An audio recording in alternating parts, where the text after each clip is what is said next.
Parliament ఎన్నికలపై focus చేసిన BJP వరుసగా రెండో రోజు ముఖ్య నేతల సమావేశం నిర్వహిస్తోంది. హైదరాబాద్ నాంపల్లి బీజేపీ స్టేట్ ఆఫీసులో జరుగుతున్న మీటింగ్కు ముఖ్య లీడర్లు, ఎంపీలు, ఎమ్మెల్యేలు అటెండ్ అయ్యారు. State BJP chief Kishan Reddy, Sunil Bansal, Tarun Chugh, Bandi Sanjay, DK అరుణ, లక్ష్మణ్, అరవింద్ హాజరయ్యారు. నేతల మధ్య గ్యాప్ పై ప్రత్యేక దృష్టి పెట్టిన బీజేపీ జాతీయ నాయకత్వం నేతలను సమన్వయం చేసే బాధ్యతను కిషన్ రెడ్డికి అప్పగించారు బీజేపీ అగ్రనేత అమిత్ షా. మీటింగ్లో పార్లమెంట్ ఎన్నికలకు అభ్యర్థుల ఎంపిక, ప్రచారంలో అనుసరించాల్సిన వ్యూహంపై చర్చించనున్నారు.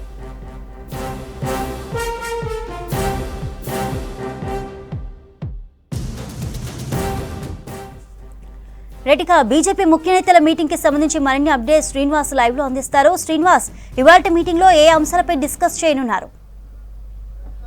చంద్రిక, పార్లమెంటు ఎన్నికలకు సమయం దగ్గర పడుతుంది. ఎప్పుడైనా షెడ్యూల్ వచ్చేటువంటి అవకాశం ఉంటుంది కాబట్టి ఒక ప్రిపరేటరీ మీటింగ్, అంటే పార్లమెంటు ఎన్నికలకు ఎట్లా సన్నద్ధం కావాలి, ఏ విధంగా ప్రజల్లోకి వెళ్ళాలి, ఎట్లా ప్రచారం నిర్వహించాలి, ఎవరెవరి జాతీయ నాయకులను తెలంగాణ రాష్ట్రానికి తీసుకురావాలి, ప్రజలను భారతీయ జనతా పార్టీ వైపు ఏ విధంగా తిప్పుకోవాలి, మెజారిటీ పార్లమెంటు సీట్లు, అంటే భారతీయ జనతా పార్టీ పెట్టుకున్నటువంటి పార్లమెంటు సీట్లు టార్గెట్ 17 మొత్తం పార్లమెంటు సీట్లు ఉంటే 10 సీట్లను గెలవాలని ఒక టార్గెట్గా పెట్టుకుంది. కాబట్టి వీటన్నిటి మీద సుదీర్ఘంగా చర్చించాలని నిర్ణయం తీసుకున్నారు. నిన్న కూడా సమావేశమైంది. నిన్న కొన్ని కమిటీలతోటి సమావేశమైనటువంటి బీజేపీ రాష్ట్ర వ్యవహారాల ఇన్ఛార్జీలు ఈరోజు బీజేపీ రాష్ట్ర ముఖ్య నేతలతోటి సమావేశమవుతున్నారు. కొద్దిసేపటి క్రితమే బీజేపీ మాజీ అధ్యక్షుడు బండి సంజయ్, ఈటల రాజేందర్, కిషన్ రెడ్డి, బీజేపీ ఎమ్మెల్యేలు, తర్వాత డీకే అరుణ, ఇతర ముఖ్య నేతలందరూ కూడా ఆల్రెడీ వచ్చారు. ఇక తరుణ్ చుగ్, సునీల్ బన్సల్ కూడా రావాల్సింది. వాళ్ళు వస్తే మీటింగ్ స్టార్ట్ అవుతుంది. ఇక పార్లమెంటు ఎన్నికలకు సంబంధించినటువంటి ఈ ప్రిపరేటరీ మీటింగ్లో ముఖ్యంగా ప్రచారం మీద ఎక్కువగా బీజేపీ ఫోకస్ చేస్తుంది. ఎందుకంటే ఇప్పటికే తెలంగాణ రాష్ట్రంలో కాంగ్రెస్ పార్టీ అధికారంలో ఉంది. సో వాళ్ళు కూడా తీవ్ర ప్రయత్నాలు చేస్తున్నారు. మెజారిటీ సీట్లు గెలవాలనేది కాంగ్రెస్ టార్గెట్గా పెట్టుకుంది. ఇంకొక వైపు కొత్తగా ముఖ్యమంత్రిగా ఉన్నటువంటి రేవంత్ రెడ్డికి పార్లమెంట్ ఎన్నికలు కూడా ఒక సవాల్గా మారాయి. సో ఒకవైపు కాంగ్రెస్ పార్టీ చాలా సీరియస్గా ఒక గ్రౌండ్ వర్క్ చేస్తుంది. మరోవైపు సోనియా గాంధీని కూడా తెలంగాణ రాష్ట్రం నుంచి పార్లమెంట్ ఎన్నికల్లో బరిలో దింపాలన్నటువంటి ఆలోచన చేస్తుంది. సో ఈ సమయంలో భారతీయ జనతా పార్టీ కూడా కొంత ప్రిపరేటరీ మీటింగ్ ఏర్పాటు చేసుకొని వచ్చే పార్లమెంట్ ఎన్నికల కోసం ప్రధానమంత్రి నరేంద్ర మోడీని కూడా తెలంగాణ రాష్ట్రానికి తీసుకురావాలన్నటువంటి ఆలోచన చేసింది.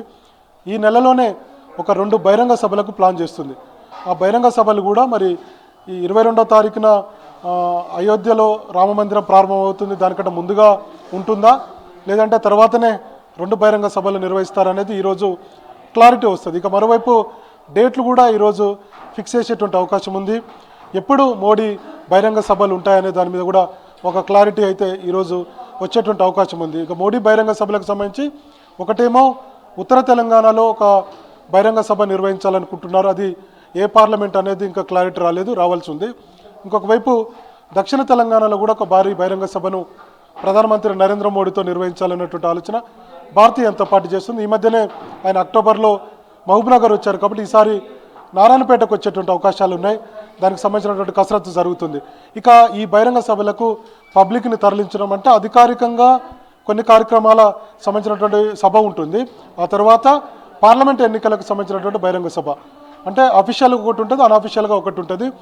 ఈ బహిరంగ సభలకు సంబంధించి జన సమీకరణ, తర్వాత ఎక్కడ బహిరంగ సభ నిర్వహించాలి అనేటువంటి విషయాల మీద కూడా ఈరోజు జరిగేటువంటి సమావేశాలు కసరత్తు చేస్తున్నారు. ఇక మరొక అంశం, ఎన్నికలకు సంబంధించి ఎప్పుడైనా ఎన్నికలు వచ్చినప్పుడు కమిటీలు నియమించుకుంటాయి.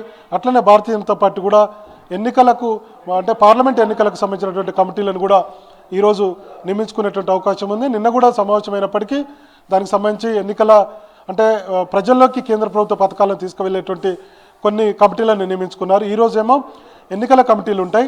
ఈ ఎన్నికల కమిటీలకు సంబంధించి వచ్చే పార్లమెంట్ ఎన్నికలకు ఎట్లా సిద్ధం కావాలి, క్యాడర్ని ఎట్లా సిద్ధం చేయాలి, ప్రజల దగ్గరికి ఎట్లా వెళ్ళే విధంగా చూడాలి, భారతీయ జనతా పార్టీ వైపు ప్రజలను ఏ విధంగా తిప్పుకోవాలి, పువ్వు గుర్తుకు ఓటు వేసేటువంటి కార్యక్రమాలు ఏ విధంగా నిర్వహించాలి, ఇట్లాంటి అంశాల మీద ఎన్నికల కమిటీలు నియమిస్తారు. ఈ 2 అంశాలతో పాటు మరో కీలకమైనటువంటి అంశం ఈ మధ్య భారతీయ జనతా పార్టీలో నేతల మధ్య గ్యాప్ ఎక్కువగా ఉంది. ఒక నేతకు మరో నేతకు గ్యాప్ కొనసాగుతుంది. అట్లనే కార్యకర్తలు కూడా పలానా నాయకుడు వర్గంగా ముద్రపడే సిచ్యువేషన్ ప్రజెంట్ భారతీయ జనతా పార్టీలో ఉంది. ఇది పార్టీకి చాలా మైనస్గా ఉంది. ఈ మధ్యనే గత నెల 28వ తారీఖున అమిత్ షా కూడా తెలంగాణ రాష్ట్రానికి వచ్చి బీజేపీ మండల అధ్యక్షుల నుంచి రాష్ట్ర స్థాయి నేత వరకు సమావేశమైనప్పుడు కూడా ఈ అంశాన్ని ప్రస్తావించారు. సో కాబట్టి నేతల మధ్య ఉన్నటువంటి గ్యాప్ను ఫుల్ఫిల్ చేయాల్సినటువంటి అవసరం రాష్ట్ర వ్యవహారాల ఇన్ఛార్జీల మీద ఉంది. ముఖ్యంగా ఒక 2-3 కీలక నేతల మీద చాలా అంటే వాళ్ళ మధ్య గ్యాప్ చాలా కొనసాగుతుంది. సో ఇప్పుడు కిషన్ రెడ్డి ఉంటే కిషన్ రెడ్డికి లక్ష్మణ్కు పడదు అనేది పార్టీలో ఉన్నటువంటి మాట. అట్లనే బండి సంజయ్కి ఈటల రాజేందర్కు, లేదంటే రఘునందన్కు బండి సంజయ్కి, ఇట్లా చాలామంది నేతల మధ్య గ్యాప్ కొనసాగుతుంది. ఇది కార్యకర్తల్లో కూడా ఒక నెగిటివ్ని ఇంప్రెస్ చేస్తుంది. ఇది పార్టీకి మైనస్. పార్టీ గ్రౌండ్ వర్క్లు అంటే కింది స్థాయి కేడర్లో వర్గాలుగా వారిగా అయిపోయినటువంటి సిచ్యువేషన్ ఉంది అనేటువంటి అంశాల మీద కూడా ఈరోజు చర్చ జరిగేటువంటి అవకాశం ఉంది. నేతలందరూ కూడా కలిసి వెళ్తేనే అనుకున్నటువంటి రిజల్ట్ వచ్చేటువంటి అవకాశం ఉందని చెప్పే ఛాన్స్ ఉంది. ఇక మరోవైపు ముఖ్యంగా ఆశాభావుల నుంచి ఒక డిమాండ్ ఉంది. ముందుగానే ఒక నెల ముందే టికెట్లు ప్రకటించమంటున్నారు. 17 పార్లమెంటు సీట్లకు 17 అభ్యర్థులను ప్రకటిస్తే మేము వెళ్ళి గ్రౌండ్లో పనిచేసుకోవడానికి ఆస్కారం ఉంటుంది. గతంలో అసెంబ్లీ ఎన్నికల్లో చూసాం భారతీయ జనతా పార్టీ 5 లిస్టులు వచ్చినాయి. ఒకరికి బీఫామ్ ఇచ్చారు, మరొక టికెట్ ఇచ్చారు. సో ఇట్లా రాష్ట్ర నాయకత్వం మీద విమర్శలు, జాతీయ నాయకత్వం మీద ఆరోపణలు వచ్చినటువంటి పరిస్థితి ఉంది. ఇది పార్టీకి మైనస్ అయ్యేటువంటి అవకాశం ఉంటుంది. కాబట్టి ఒక నెల ముందుగానే టికెట్లు ఖరారు చేస్తే గ్రౌండ్లో పనిచేసుకుంటాం అనేది చాలామంది ఆశావాళ్ళు చెప్తున్నారు. ఈ అంశం మీద కూడా చర్చ జరిగేటువంటి అవకాశం ఉంది. మొత్తంగా గ్రౌండ్ లెవెల్ నుంచి భారతీయ జనతా పార్టీ, ఎందుకంటే ఈసారి పార్లమెంట్ ఎన్నికల్లో 10 సీట్లను టార్గెట్గా పెట్టుకున్నటువంటి భారతీయ జనతా పార్టీ ఎక్కువగా సీట్లు వస్తాయనేది ఆశిస్తుంది. ఎందుకంటే ఇప్పటికే 2014-18 ఎన్నికల్లో బీఆర్ఎస్ పార్టీకి ప్రజలు ఓటేశారు. ఈ మధ్య కాంగ్రెస్ పార్టీకి ఓటు వేశారు. కాంగ్రెస్ పార్టీ అధికారంలోకి వచ్చింది. నెక్స్ట్ పార్లమెంట్ ఎన్నికలు ఉన్నాయి కాబట్టి మోడీని చూసి, మోడీ ఇమేజ్ని చూసి దేశంలో మోడీ కావాలి అన్నటువంటి విషయాలను ప్రజలకు తీసుకువెళ్ళి పబ్లిక్ నుంచి ఓట్లు పొందాలన్నటువంటి ఆలోచన భారతీయ జనతా పార్టీ చేస్తుంది. 2 పార్టీలకు ఓటేశారు, ఇప్పుడు బీజేపీకి ఓటేయమని చెప్పబోతున్నారు. సో ఈ విషయాలని కొంత బలంగా గ్రౌండ్లోకి తీసుకువెళ్ళాలన్నటువంటి ఆలోచన భారతీయ జనతా పార్టీ చేస్తుంది. ఈ అన్ని అంశాలను గ్యాప్ను ఫుల్ఫిల్ చేయడం, తర్వాత క్షేత్రస్థాయిలో పార్టీని బలోపేతం చేయడం, భారతీయ జనతా పార్టీ వైపు ప్రజలు తిప్పుకునేటువంటి ఒక కార్యాచరణను ఈరోజు జరిగేటువంటి సమావేశంలో సిద్ధం చేసేటువంటి అవకాశం ఉంది. ఇది భారతీయ జనతా పార్టీ రాష్ట్ర ముఖ్య నేతల సమావేశానికి సంబంధించినటువంటి తాజా అప్డేట్స్.